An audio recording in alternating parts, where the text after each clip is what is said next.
Good morning everyone. मैं प्रियंका मेहता फिर से आपके लिए बेसिक जानकारी लेके आई हूँ हमारे इंडियन हिस्ट्री से रिलेटेड। तो देखिए, वीडियो शुरू करने से पहले मैं आपको बता दूं कि जो मैंने कल मेरी वीडियो अपलोड की थी उसमें एक कमेंट आया हुआ था कि किसी ने कमेंट किया हुआ था कि मुझे कुछ समझ नहीं आया। तो देखिए, ये इसमें कोई प्रॉब्लम नहीं है। अगर समझ नहीं आया तो आप मुझे कमेंट बॉक्स में मुझे कमेंट कर सकते हैं, उसमें कोई इशू नहीं है। लेकिन मैं चाहूँगी कि आप वीडियो को प्लीज़ बार बार देखें और अच्छे से देखें ताकि आप को समझ आ जाए सारे क्वेश्चन। उसके बाद भी अगर समझ नहीं आता है तो उसके अंदर आप मुझे कमेंट बॉक्स में कमेंट करके पूछ सकते हैं, ठीक है। तो देखिए, ये जो जैसा कि हमने पिछली वीडियो में पढ़ा था कि हमारी जो इंडियन हिस्ट्री है उनको 3 पार्ट में डिवाइड किया गया था, प्राचीन भारत, मध्यकालीन भारत और आधुनिक भारत। तो उनको हम पढ़ेंगे अभी सारे उसके अंदर, हिस्ट्री के अंदर, ठीक है। तो कल हमने वेदों से मिली जितनी भी जानकारियाँ थी वो हमने हासिल की। आज हम पढ़ेंगे कि जो विदेशी यात्री हमारे भारत में आए थे कौन कौन से आए थे और क्या क्या उनसे हमें जानकारी मिली थी। तो आज हम वो इसके अंदर सारा कवर करेंगे, ठीक है। मैंने ज़्यादा सारी चीज़ें मतलब पूरा नहीं लिया है, मैंने मेन जो जानकारी है वो ही ली है ताकि जो क्वेश्चन पेपर में आने लायक है। तो चलिए बिना किसी देरी के अब हमारी वीडियो स्टार्ट करते हैं। तो देखिए, विदेशी यात्रियों से मिलने वाली जानकारी कि जो विदेशी यात्री हमारे भारत आए थे उनसे हमें क्या क्या जानकारी मिली, कौन कौन से उन्होंने पुस्तक लिखी, ठीक है, और उनसे हमें क्या क्या जानकारी मिलती है। तो देखिए, सबसे पहले आए थे टेसियस। ये टेसियस क्या थे? ये ईरान के थे जो कि राजवैद्य थे, ठीक है, यानी हम वैद्य कह सकते, चिकित्सक कह सकते हैं, ठीक है। इसके बाद है हेरोडोटस। तो हेरोडोटस को अगर आपसे क्वेश्चन में ये पूछ लिया जाए कि इतिहास का पिता किसे कहते हैं तो वो कहते हैं हेरोडोटस को, जिसने पुस्तक कौन सी लिखी? हिस्टोरिका। तो आप इनके नाम से भी याद कर सकते हैं कि हिस्टोरिका पुस्तक किसने लिखी? हेरोडोटस ने, ठीक है। उसके बाद मैक्सनीज को तो सब जानते हैं, ठीक है, उन्होंने इंडिका पुस्तक लिखी थी, ओके। तो देखिए, यह कौन था? सेल्यूकस निकेटर का राजदूत था। चंद्रगुप्त मौर्य के राज दरबार में ये आया था, ठीक है। अगर ये क्वेश्चन में पूछ लिया जाए कि चंद्रगुप्त मौर्य के दरबार में कौन आया था, ठीक है, तो आप लिखेंगे मैक्सनीज। और सेल्यूकस निकेटर का राजदूत कौन था? तो मैक्सनीज था। इन्होंने कौन सी पुस्तक लिखी? इंडिका। इसके बाद आते हैं डाईमेकस कौन थे? ये सीरियन नरेश आंतियोकस का राजदूत था और जो बिंदुसार के राज दरबार में आया था, ठीक है। तो ये सारी चीज़ें बहुत अहम हैं। इसके बाद है डायनोसियस। ये कहाँ किसके दरबार में आए थे? ये अशोक के दरबार में आए थे। उसके बाद आता है टॉलमी 2री शताब्दी में भारत का भूगोल नामक इन्होंने पुस्तक लिखी। ये बहुत इंपॉर्टेंट पुस्तक है क्योंकि देखिए, पुस्तक के और ऑथर के नाम ज़रूर आते हैं क्वेश्चन पेपर में, तो ये आप प्लीज़ याद करके जाइएगा कि भारत का भूगोल नामक पुस्तक किसने लिखी? तो वो लिखी टॉलमी ने, ठीक है। इसके बाद है प्लिनी। तो प्लिनी जो है 1ली शताब्दी में, और इनकी पुस्तक कौन सी है? नेचुरल हिस्ट्री, ठीक है। तो नेचुरल हिस्ट्री इन्होंने पुस्तक लिखी।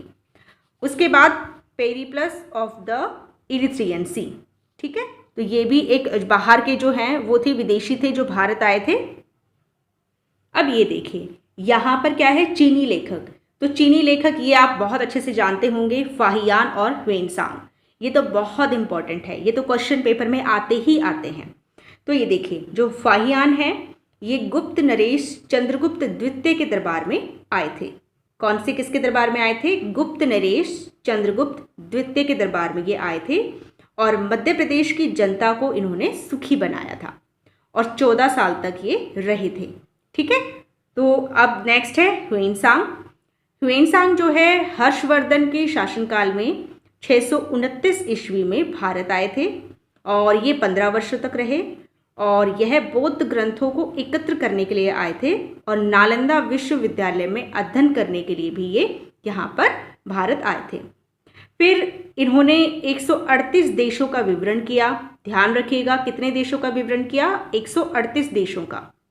उसके बाद इनका जो पूरा जो इन्होंने भारत जितना भी घूमा उनका वृतांत, एक जो ये या तो कहिए बुक है या कोई ग्रंथ लगा लीजिए, CU की मेन अहम है, ये ध्यान रखिएगा। CU की में इनके भ्रमण का जो है वृतांत पूरा वर्णन इसके अंदर मिलता है। अब देखते हैं अरबी लेखक। मैंने आपको, जैसा कि मैंने आपको कहा कि मैं इंपॉर्टेंट ही लेके आई हूँ, ज़्यादा मैं बिल्कुल नहीं लेके आई हूँ, बहुत छोटे छोटे हैं। तो अरबी लेखक है, अरबी लेखक में मेन कौन से हैं? अल-बरूनी और इब्न बतूता। ठीक है, तो अल-बरूनी जो है मोहम्मद गजनवी के साथ जो है भारत आए थे, और इनकी पुस्तक कौन सी है? किताब उल हिंद, या हम कह सकते हैं तहकीक ए हिंद। ठीक है, या हिंदी में कह सकते हैं भारत की खोज। तो ध्यान रखिएगा, भारत की खोज नामक पुस्तक किसने लिखी? अल-बरूनी ने।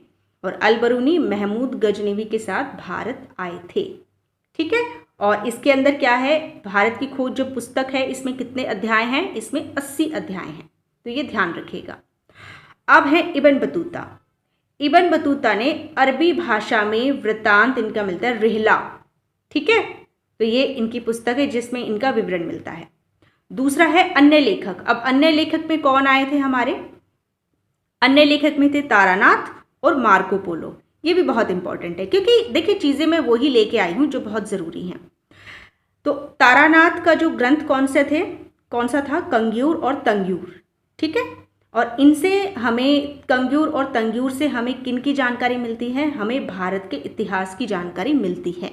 ठीक है, जिसके अंदर भारत का इतिहास लिखा हुआ है। इसके बाद है मार्को पोलो। तो मार्को पोलो जो है 13वीं शताब्दी में पांडे देश की इन्होंने यात्रा की थी। ठीक है, तो ये सारा सब कुछ एक बार आप बिल्कुल रिवाइज कर लेना। तो देखिए, जैसा कि मैंने कहा, बहुत छोटी छोटी वीडियोस मेरी होंगी जिसमें आप पढ़ते हुए बोर भी नहीं होंगे और आपको मज़ा भी आएगा। ठीक है, तो आप इन चीज़ों को याद कर लीजिएगा, और कल की वीडियो में मैं वापस से आऊँगी एक नए चैप्टर के साथ, जिसके अंदर हम पढ़ेंगे, मैं दिखा देती हूँ कौन सा हमारा चैप्टर होगा, पुरातत्व संबंधी साक्ष्यों से मिली जानकारी। यानी जो हमें खुदाई से जितने भी अवशेष मिले हैं, जितने भी साक्ष्य मिले हैं, उनसे हमें क्या जानकारी मिलती है, तो हम अगली वीडियो में ये पढ़ेंगे। तो तब तक के लिए मैं इजाज़त चाहूँगी। नमस्कार। एंड यस, अगर आपको कि कोई भी डाउट हो तो आप प्लीज़ मुझे कमेंट बॉक्स में, कमेंट के थ्रू आप मुझे बता सकते हैं। और अगर आपको इसके ये पूरे लिखे हुए मेरे हैंडमेड नोट्स चाहिए, या फिर आपको क्लासेस लेनी हो, तो आप बिल्कुल मुझे मेरे व्हाट्सएप नंबर पर मुझे मैसेज कर सकते हैं। Thank you so much. Bye bye.